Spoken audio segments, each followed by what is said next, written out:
Medical science অনুযায়ী সুস্থ থাকার কয়েকটি সূত্র আজকে আপনাদের সাথে শেয়ার করব ভেবেছি। 1.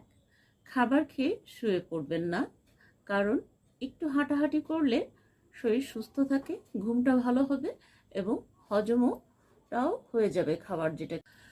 2.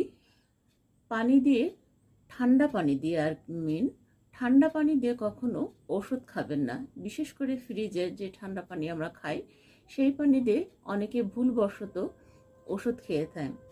এতে ওষুধের কার্যকারিতা তো নষ্ট হয় এবং আপনার শরীরের জন্য ক্ষতি হয়। তাই ঠান্ডা পানি দিয়ে ওষুধ সেবন করবেন না।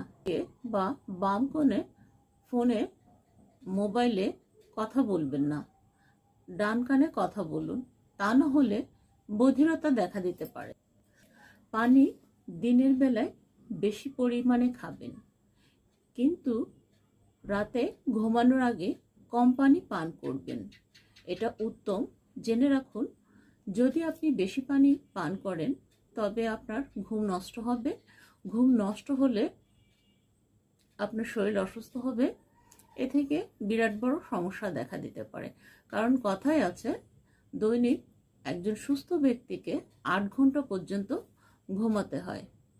আর একটা কথা, সেটা হচ্ছে রাত 10টা থেকে 6টার মধ্যে বা 6টা পর্যন্ত ঘুমানোর সময় হচ্ছে শ্রেষ্ঠ সময় বা উত্তম সময়।